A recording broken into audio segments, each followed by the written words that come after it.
வணக்கம் நண்பர்களே. இன்று ஞாயிற்றுக்கிழமை மாலை 3:51 மணிக்கு தேய்பிறை பஞ்சமி திதி ஆரம்பமாக இருக்கிறது. வாராகி வழிபாடு செய்ய விரும்புபவர்கள் இன்று மாலை 6 மணிக்கு மேல் வாராகி வழிபாடு செய்யலாம். மறுநாள் பிரம்ம முகூர்த்த நேரத்திலும் வாராகி அம்மனுக்கு வழிபாடு செய்யலாம்.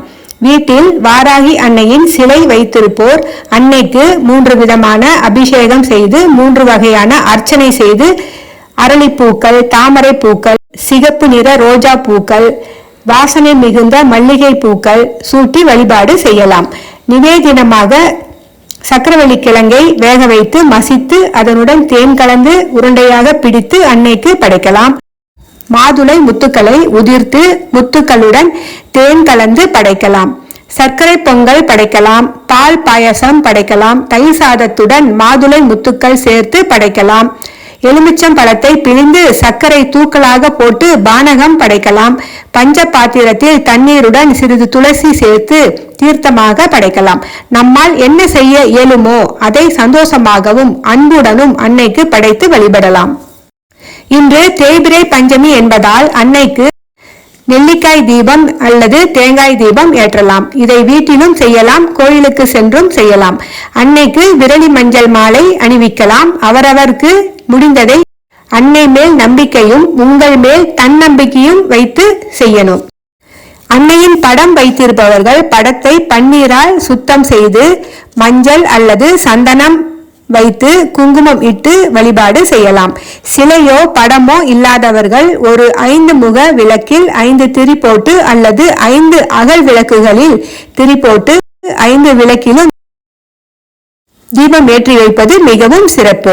நெய் தீபம் போடுவது மிகவும் சிறப்பு என்றாலும் நெய் இல்லை என்றால் நல்லெண்ணெய் தீபம் போடலாம்.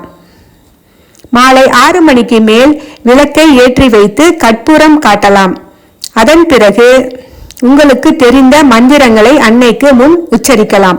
அன்னையின் 12 திருநாமங்கள், மூல மந்திரம், காயத்ரி மந்திரம், 108 போற்றிகள், அன்னைக்கு மிகவும் பிடித்த வாராகி மாலையில் உள்ள 32 பாடல்களையும் பாடலாம்.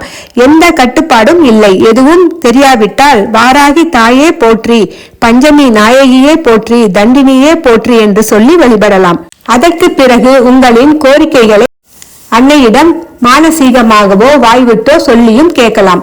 உங்களுக்கு கடன் பிரச்சனை இருக்குமாயின் இந்த தேய்பிறை பஞ்சமியில் அன்னையிடம் கேட்க உகந்த நாள்.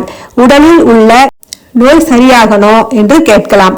மனதில் உள்ள கஷ்டம் குறைய வேண்டும், இப்படி தேயணும்னு நீங்க நினைக்கும் அனைத்து விதமான பிரச்சனைகளையும் அன்னையிடம் மனமுருக கேட்கலாம். நீங்கள் வைக்கும் கோரிக்கைகள் ஒரே நாளில் சரியாகி விடாது. நமது கர்ம வினைகள் பொறுத்தே எல்லாம் நடக்கும்.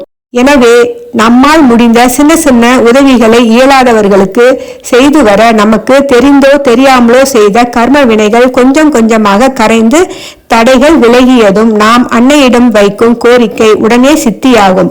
கர்ம வினை அதிகமாக இருக்கும் பட்சத்தில் நாம் எந்த தெய்வத்திடம் கோரிக்கை வைத்தாலும் அது சித்தி பெற தாமதம் ஆகத்தான் செய்யும். எனவே இதை மனதில் கொண்டு செயல்படுவது நல்லது. இந்த தேய்பிறை பஞ்சமி உங்கள் அனைத்து மனக்குறைகளையும் தீர்த்து வைக்கும் இனிய பஞ்சமியாக அமையட்டும்.